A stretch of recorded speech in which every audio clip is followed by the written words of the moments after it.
Netcasts you love. From people you trust.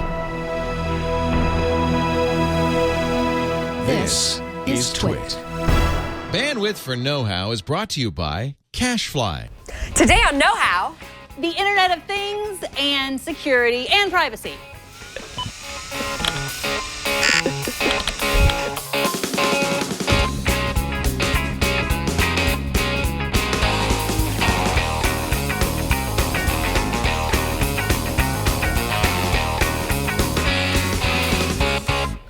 Welcome to Know-How, ... Ellipses, IoT, Internet of Things. I am Megan Morrone. I'm Florence Ion. And this is 12 weeks of everything you ever wanted to know about the Internet of Things. Week two. We thought we would bring out the big guns right away. Security and privacy. A lot of people just say, I don't even want any of this stuff because everything's listening to me, everything is recording me, I don't want it, it's putting malware on my system. And I thought we could spend this time sort of going the fine line, navigating the fine line between naivete, which is let's just connect all the things to the Wi-Fi and forget about it, and FUD, fear, uncertainty, and doubt, that everything's listening to me, everything's after me. I think there's a line we can walk this between that. There is, and I feel like, you know, if anybody should be able to talk about it, it should be us, especially me, because I have a habit of just searching for things on Amazon and bringing them home. Yeah. Which, she did that. Yeah, I did, which we will get to. Yes. Well, you'll see it teased. Mm-hmm. So there's a lot of security problems, like a lot of stuff that we hear talked about. And we will later in the show talk to Stacey Higginbotham, who is from Stacey Higginbotham IoT. She does the IoT podcast. She does This Week in Google. And she'll walk us through some of the real basics and the not so basic things that you need to do before you buy your devices, after you've installed them, and some stuff, and devices to buy and devices maybe not to buy. Yeah. Okay, so let's get to some news. And I think this was more leaning toward the FUD than real, but it was about people buying a house where the former owner's stuff was still connected. The idea was that if you're buying a house, you should, among the many other things, all the things you do when you're buying water damage, termites. Make sure that they don't have, make sure to catalog all of the devices, the smart home devices, and then make sure they're wiped and that you have your own password. Make sure they're not connected. Or just better yet, like just get rid of all of them. Yeah, just smash it. And buy new ones. Just, you know, don't throw in the garbage. It's like bad for the environment. But don't leave your stuff behind. Well, it's sort of like, you know, the idea when you recycle an old phone or an old computer, you're supposed to wipe it. But this is sort of, I guess it could be the same thing. Like if you bought a new house and you were like, oh, I can watch all the logs of someone's security camera. But the problem with this really is that someone's phone might be still connected too, so they could have control over it. Right. In that case, you might as well just buy something new. Yeah, exactly. Just plug it in, start your own. And then the other big story that made the rounds a couple of weeks ago, which was more interesting to me, was how domestic abusers are using smart home devices as part of their abuse. So this was an article in the New York Times that was really interesting. I don't think anyone's keeping track of this yet or anything, but the people that are working with abuse victims say they're hearing more and more about this. People are using locks, they're using cameras, not just while they're in the relationship, but then after they leave, they're still using them to monitor. Basically torture the person that they're trying to get to, turning the lights off and on, locking them out of the house, things like that. But what is helpful is that a lot of companies out there, like security companies, for instance, they'll offer you separate PIN codes and things of the nature. And like, if you call and let them know that you're in a situation, you know, they can help in some instances. It's not law enforcement, but it's good to know that there is like a little bit of, there is some control if you can get to it. Right. It's not in all situations can you do that. And I think one of the problems with this is that what they're finding, it didn't do a really widespread study. Nobody's done a widespread study, but in this small study, they found that all of the abuse victims in this situation that were being abused with the smart home devices were all women. Yeah. And many times it was a situation where the man had set up all this stuff and she didn't have the passcode. She didn't have the app on her phone. She just either, let it happen, or the relationship was such where she said, I don't want cameras in the house, and he said, too bad, or did it without her knowing. And so it's just sort of a lesson to, if you're in a relationship with someone, whether, it's the same way. My husband says, I don't want that camera by your bedside. Like, I don't want the little Echo look or whatever it is, the little round one. And he's like, that, it's enough. The other, you've done enough. That one I'm going to say no to. So yeah, it's just like listen to your partner who might be setting these things up and say either no, I don't want that, or yes, that's fine, and I get the app on my phone too, and I need the password, and I'm going to figure out how it works, and you're going to show me. Makes me feel like we should we should empower people with knowledge about how to take these things apart, how to unscrew doorbell locks, that sort of thing for whenever the situation occurs. Yeah, exactly. Hi. So, but what you said, one way of empowering them is you can talk to the device maker, right? Absolutely. Right? Like, and say, like, here's the situation. This is in my house. How do I get it out? Well, and I had spent several months this year basically reviewing security systems for a client, and a lot of those instances they asked me to set up separate PIN numbers, including words or PIN codes that you could say to the operator to let them know that you were in distress.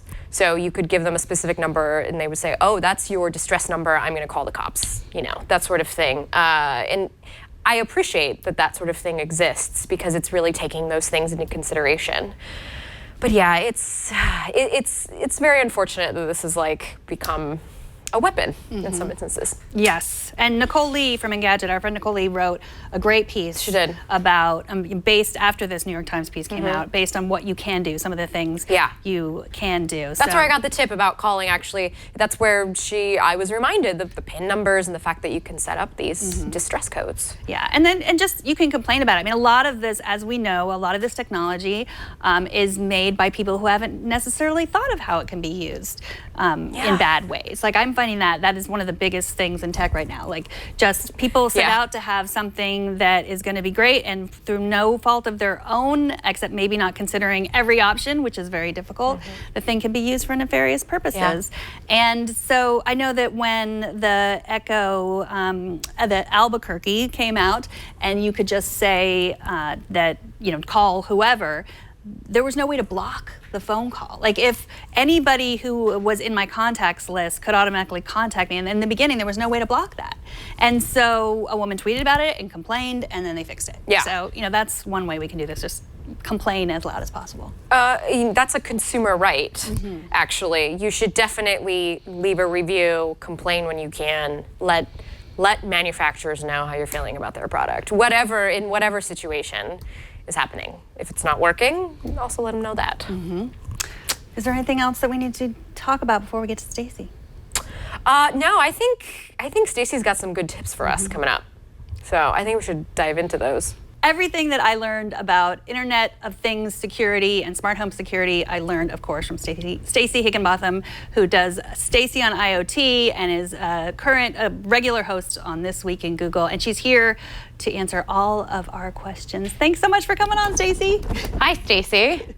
Hi, glad to be here. And I'm not sure I'm going to get to all of your questions. Okay. There's a lot. I do have a lot. But mostly you break it down. Like, there's 3 elements of security that you need. The IoT hardware itself needs to be secure, the apps need to be secure, and the information that goes from the apps to the device in the cloud, that has to be secure. So tell us a little bit about more about that concept. Okay. Sure. You did a great job. I might want to say there's 4 things, or there's 3 places, and then the transport between all of them. So there's a lot of things on the physical security of the device. And so this can be anything from, like, there used to be a smart home camera that you could actually just stick a safety pin up in the camera and reset it. And if you did that, it would erase the recordings, it would just delink it from someone's account. And if you imagine using that as a security camera, well, that's not as useful, right? So that's like physical security that you need to think about, just the device itself. Then there's the software, and that's things like, does it share passwords?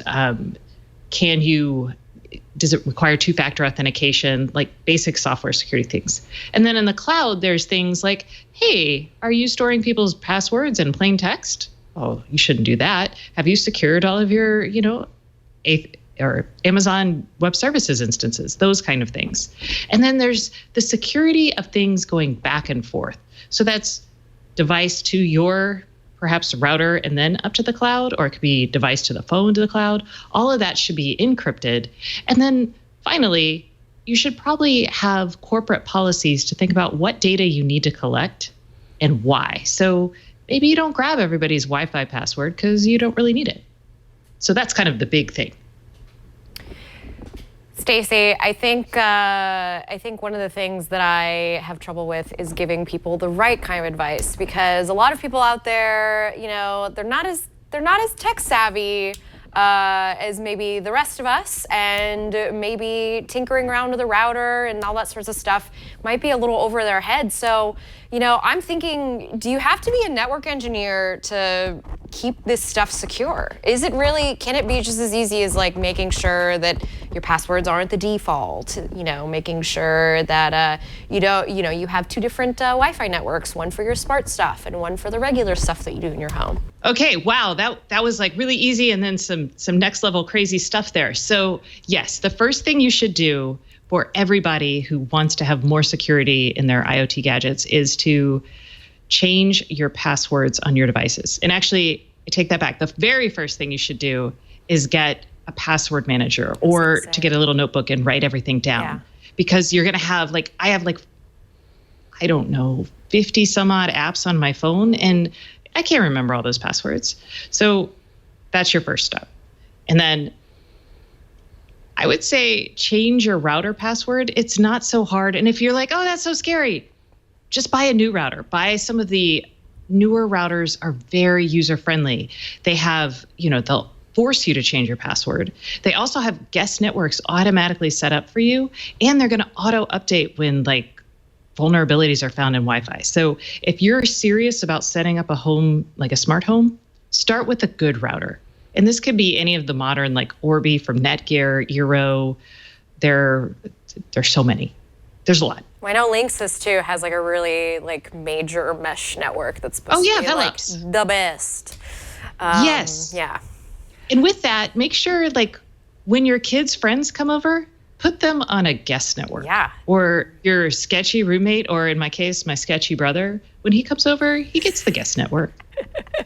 Yeah, and don't give your Wi-Fi to your neighbors. That's another thing, by the way, that I keep hearing. Oh yeah, I give my Wi-Fi password to my neighbors. Mm-hmm. Why?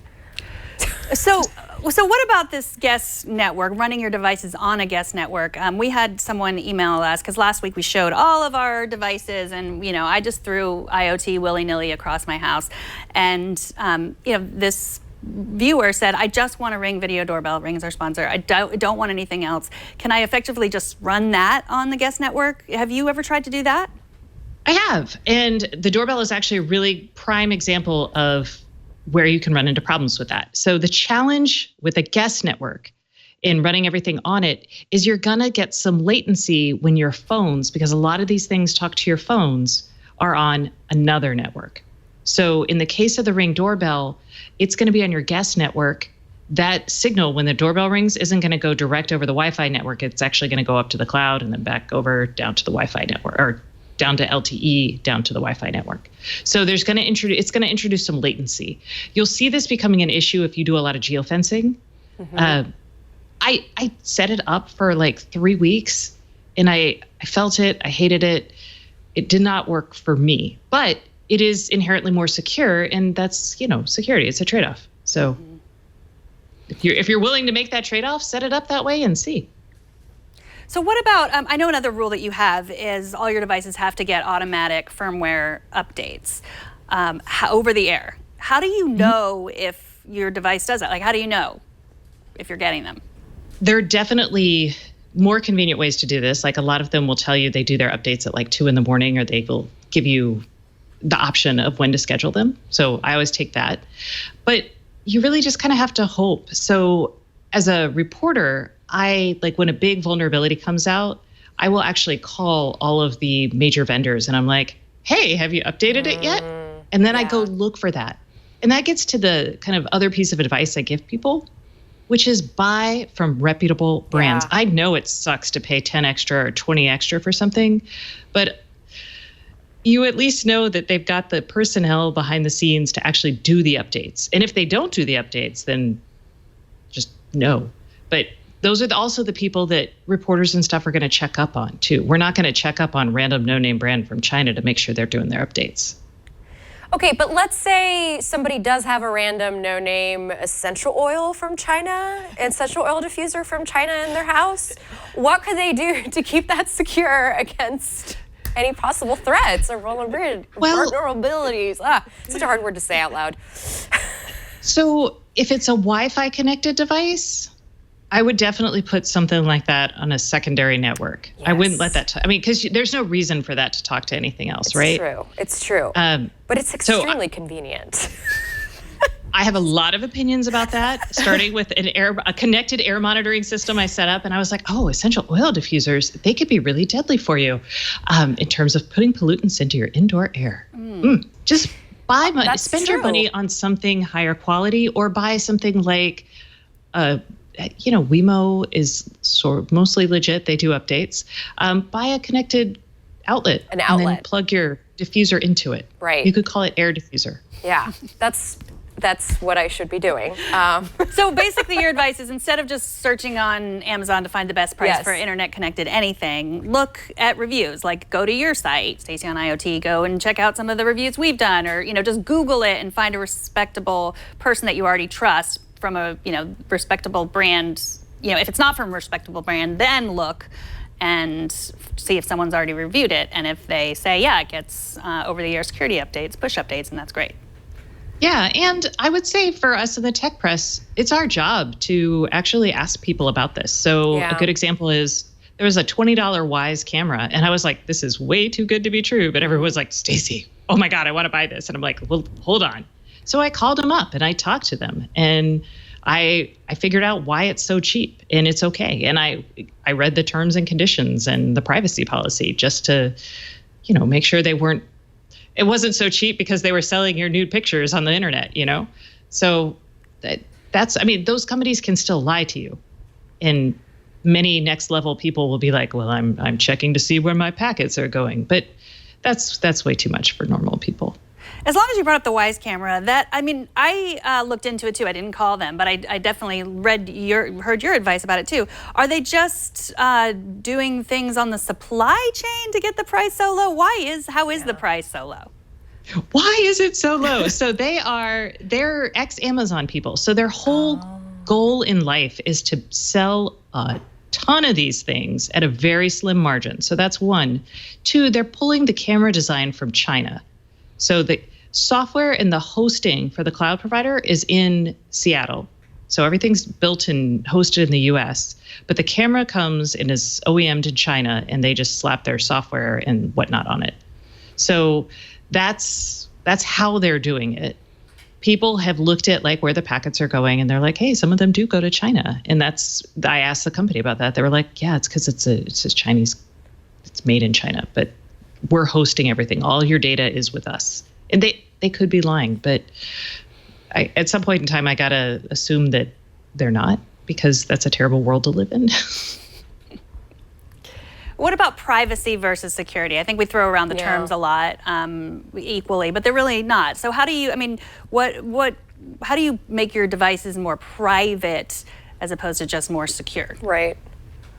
Ooh, that's a fun question. So we don't have cameras in our house. I know I was talking about the Wise, but we put that in when we go out of town, or we stick it in front of our fish tank to watch the fish go by, because our fish have no privacy. So use it only when you need it, basically. So if I'm leaving and I need to make sure the cat is getting her medicine twice a day, then that's the only time that I would plug in any cameras that I have and maybe pay for storage. But what about the cameras that know when you're there or not? Like, there's the Lighthouse that's a sponsor, and the Nest IQ. They know. Would you use something like that goes off when you, that goes on only when you leave? But no. I don't. I played with them. I think they're very cool, and a lot of people have no problems with them. I would never use them with the exception of them being in the public area of my home. So like there's a foyer, when you come in the front door, I'd put that there, but I won't have it inward facing. And that's also like, and this is something else you should think about when you install these things. Talk to your family. Make sure they're okay with it. My family isn't. And then when I have like my dog walker or dog sitter over, they know there's a camera in the house and we show them where it is. And I do that because I would hate if someone was recording me without my knowledge, especially inside a home, That makes me think about a couple of my gadgets around the house that do facial recognition and have recognized people. And I have to let them know, hey, I logged you into this app as a person, so this company now knows your face. I do that with my Nest doorbell. And it is a little, I was like, because then my mom actually was like, please don't do that because I don't want Google to have my face. And I was like, well, Google doesn't actually know who you are related to your accounts. They just know that you're a quote, unquote, mom. Yeah. But she's adamant, and so I deleted it because she wasn't cool with it. But, all right. I guess we don't know when mom's coming over. It's just a surprise. Well, it's sort of like the thing that, and especially like with my kids, like I always ask them now before I post a picture of them on social media. It's kind of the same thing. Like I'm putting this camera, it's facing outside. So just in case you decide to, check out the neighborhood at 1 a.m., I will see you. And also check out the neighborhood at 1 a.m. And also this, it's you're being recognized and sent up to the cloud. So it's just common decency, I guess. And courtesy, I would say, too. Courtesy, yeah. I mean, my UPS guy, he knows about it. Yeah. And he actually is like, hey, does that know who I am? I was like, I don't actually know who you are, but it does record you. And he's like, oh, cool. And that whole conversation was captured on video. Yeah. So. Yes. And we could, we could talk for an entire hour about like what this massive pervasive surveillance is doing to us and our families. It's both a philosophical and a psychological discussion, really, when you think about it, because we live in this day and age now where things that we say and our faces are recorded more often than they were, maybe 10 years ago. Mm-hmm. But I do like the idea of just practicing common courtesy, telling people in your house and having just a general family meeting or a roommate meeting or whoever it is that's in the house and just saying, listen, this is A, B, and C why I want to bring these things into the house. Yay, nay.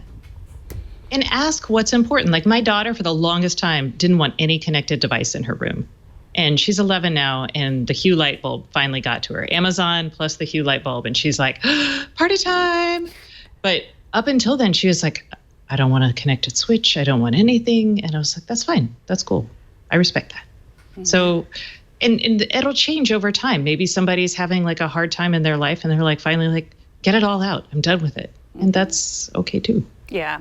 And that is an interesting point. But my daughter also changed her mind when I brought the Nano Leaf connected lights. That was the thing. Like she was like, no Alexa, no, I'm sorry, I said her. We call her Albuquerque, you call her Madame A. But no, no. Albuquerque Go-Gurt. Yeah, she didn't want anything. Like she didn't want the dot, and weirdly, my boys did. They liked the idea of being able to talk to it. But then the lights, that was when it changed her mind. Well, the Nano Leaf is cool. Yeah. Yeah, that is. It's useless, but cool.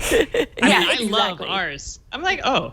It's like something you would have seen on display at Spencer's Gifts back in the day. Yeah. You know what I mean? Come on. No, MoMA Design Store. That's how I justify owning it in my house. Spencer's is kind of cheesy. Right, I know. True. That was my generation. But you never had to pay this much for something that you bought at Spencer's. That's also very true. Okay, so you wouldn't use cameras at all. Is there anything else that you absolutely would not use? Any device or any type of device? No, I mean, a lot of people are anti Albuquerque or Madame A and Google, but I like those. So yeah, I think I'm all for everything. I even have door locks. I have, I have a Tesla. I'm like, my house everything's connected. So people are actually worried about my sink. So I connected my faucet. It's a capacitive touch faucet. And then I added a module that lets it talk to Madame A. And all these people were like, Stacey, that is the dumbest thing. What if it goes off and you never know and you're using gallons of water and you're out of town? And I was like, that's a really good point. Well, do you need a water? You need something that monitors how much water you're using. I'm sure that exists, right? I have one of those, yes. So you're protected. I'm protected against, I've got a layer of connected devices protecting against my other connected devices. Scary. Okay, so tell us about that sink. I love that you tweeted out that you were putting together this sink and there was so much negativity. But I mean, it could be really, this is a topic that comes up a lot in IoT. It could be really useful for someone as an assistive technology. Oh yeah, no, I think it's neat. Okay, so basically what you do it's actually a Prime Day deal. So if you want one, it's like $4.99 on Amazon Prime Day. So that's $500. This is not a crazy price. The actual faucet that this looks like is like $260. And then the capacitive touch that you need for it, that's like a $460 price tag. So making it connected and we had the capacitive touch before we had the Amazon thing. So it's not like it's expensive, but it's not all the tech. So anyway, it is cool because you can just say, hey, Madam A, ask Delta to turn on faucet. And there's like a 4-second latency, which is kind of a pain when you're turning it off. But the most that we use it for is actually when we are filling up large containers. We just stick it in there and we're like, hey, ask Madam A, or Madam A, ask Delta to dispense 4 cups of water. And then I put the pot there. I go like finish chopping my onions or do whatever. Like, is it the end of the world to turn your faucet on and off? But if you like are tired and you're saving steps or anything like that, it's nice. It's just convenient. I kind of feel like the layman's terms help for this sort of thing is to just basically suggest do your full research before you bring anything that's connected into the house. Scour user reviews, scour media reviews, kind of look at documentation that you're getting into. I even heard basically Googling for vulnerabilities with certain devices that you're bringing home, just to see like, well, what was the past history of this device that I'm bringing in? Like, what iteration is it in? It just sounds like it's not, you want to bring smart bulbs in, but you have to think about all these things beforehand.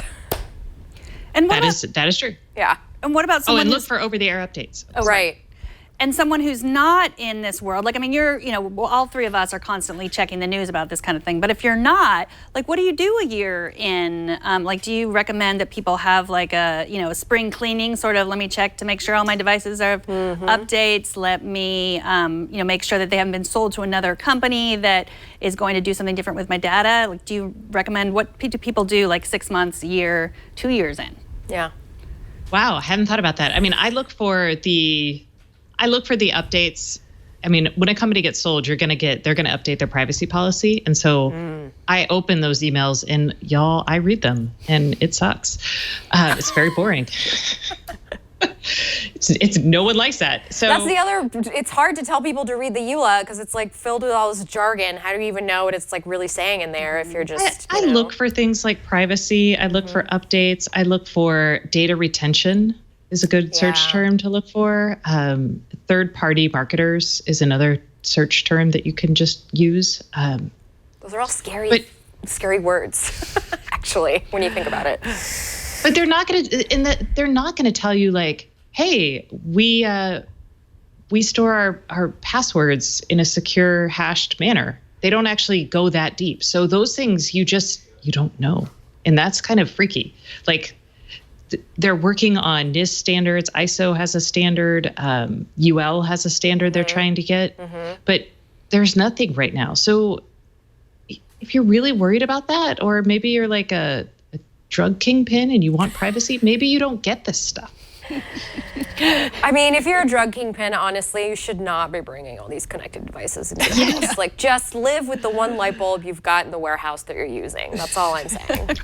I was going to say their Control4, Insteon, or Savant, some high-end system that someone puts together for them. That's Right. Of course, that's how the FBI gets into your house. Never mind. It's a great use of drug money, not.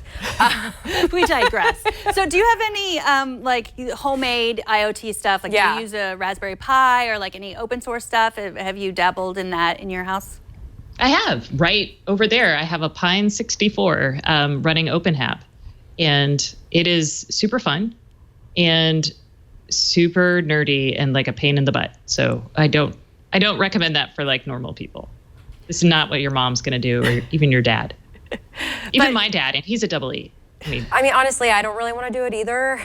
It's just so much work. But is it rewarding? Like once you've gotten it all working? That's a good question. Oh my gosh.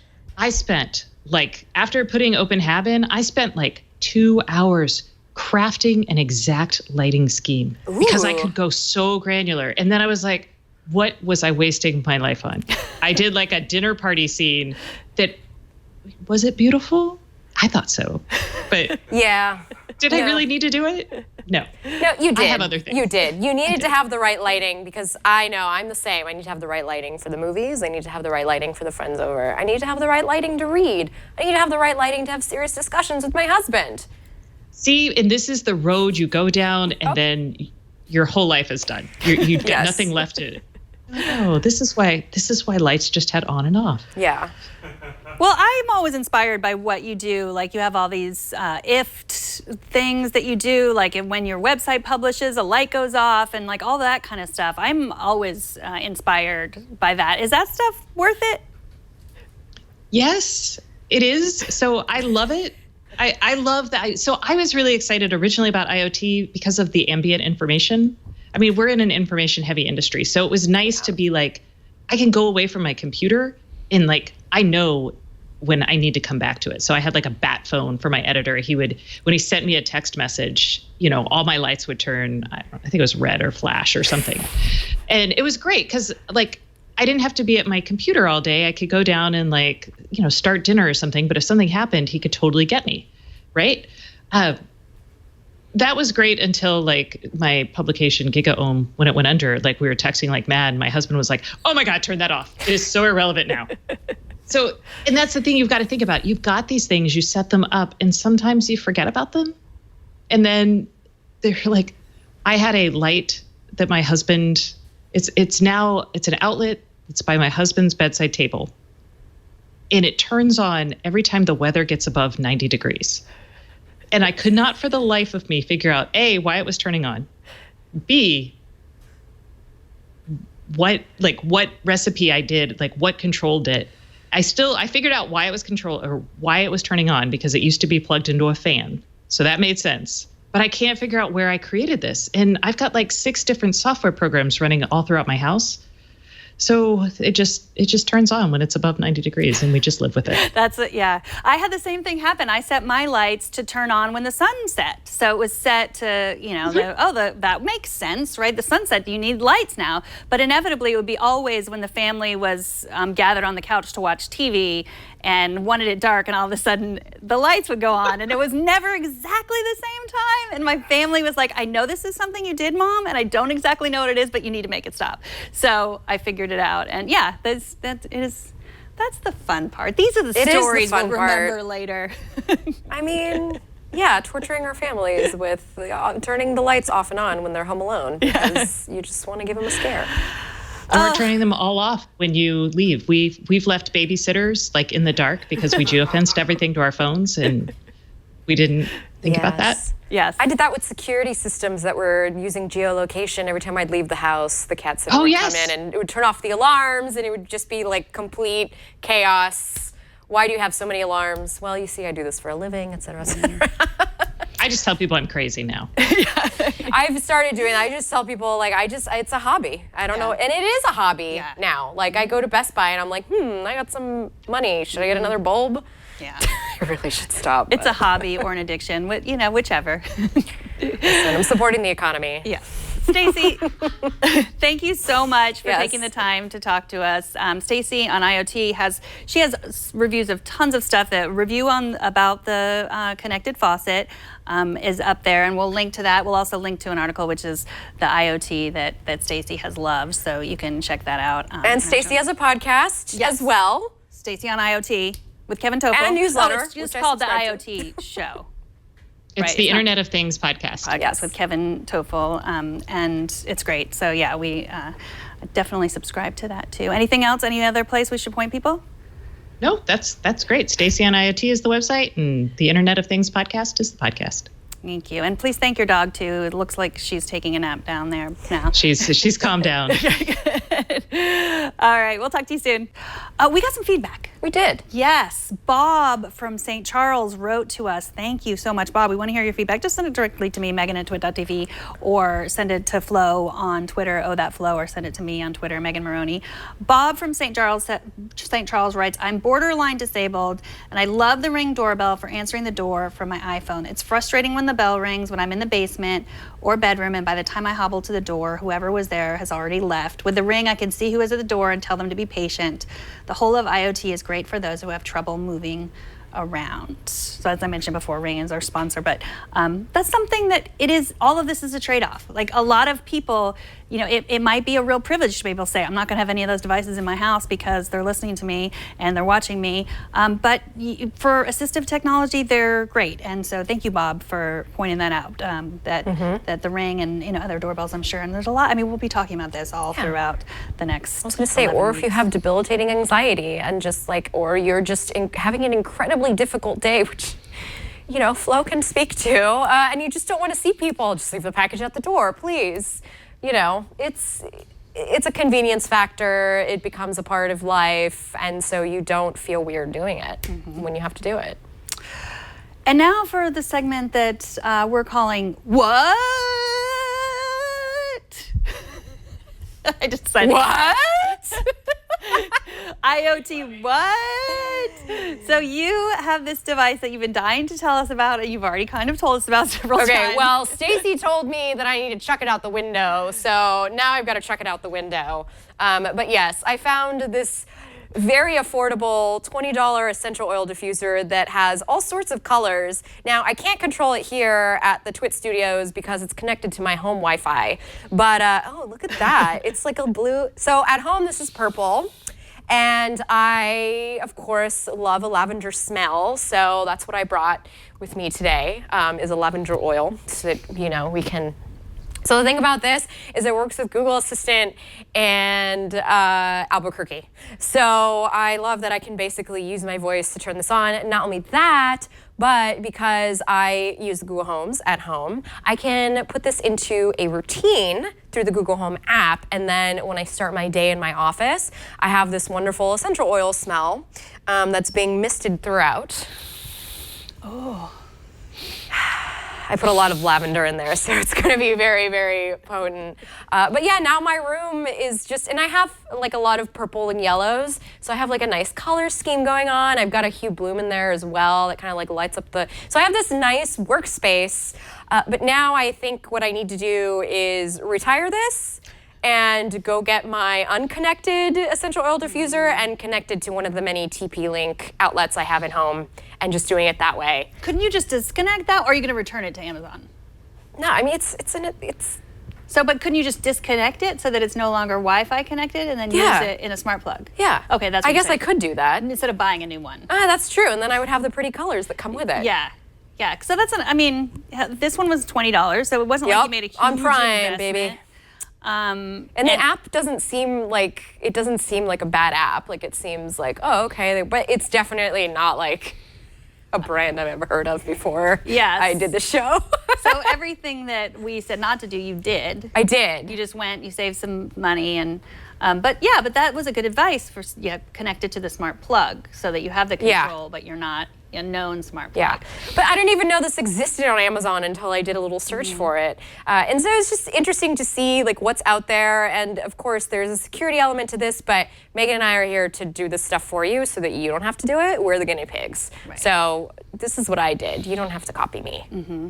You can find a non-connected one that also has like 20 different colors and does the same thing and has a timer, and then just add it to like a $14 outlet from TP-Link. And it should be noted that it is physically safe, so someone couldn't put some kind of sarin gas in there or something, and then no, and actually, this like. I mean, I could. Oh, I shouldn't do that actually.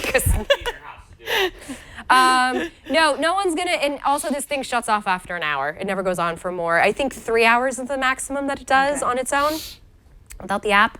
So I kind of appreciate that. Okay. I think Stacey had some sort of health issues with it too, like which I've heard, like the essential. If you use don't use bad essential oils. Okay. Yeah, if you use bad essential oils in these things, you got to use tried and true products. There's a lot of fakes out there.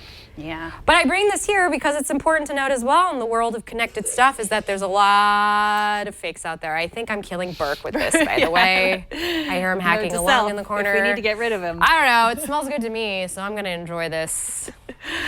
Okay, if you want a link to buy this super dangerous essential oil diffuser, From some company I've never heard of. go to twit.tv/KH. That's how you can find the link to that and all of the things that we've talked about, all the links to Stacey's articles, all of the links to the articles that we talked about. And if you want to subscribe, also go there, twit.tv/KH, and subscribe to, it's turning red. Now it's turning rainbow colors. Goodness gracious. I did something. I don't know. It's a green now, and now it's going to go into a blue. Follow us on Google+. Follow the know-how join us on Google+, because we're reading your feedback and we're seeing all your great projects, and we've definitely heard you. You guys are interested in more maker IoT stuff, and we are going to look into that. That's coming up. We had to talk about security today because anybody who's looking to get into the smart home needs to know what they're up against. But again, you don't need to be a network engineer to protect yourself against this stuff, which is why we wanted to give some bare bones 1, 2s, and 3s that you should sort of, keep track of. Right. And I'm Megan Morrone on Twitter. And I'm Thatflow on Twitter. And we also have to thank our internet-connected TD, Burke. Thank you, Burke. Thank you. For breathing in all these essential oils. He pushes the buttons based on his messages from the cloud. And we push his buttons as well. And that's it. We'll see you next Thursday. We record this show when we feel like recording it, but you can get it on Thursdays at 11 a.m. Pacific time. And that's all. We'll see you next week. All, folks. I thought you were going to sing again. That's all, folks.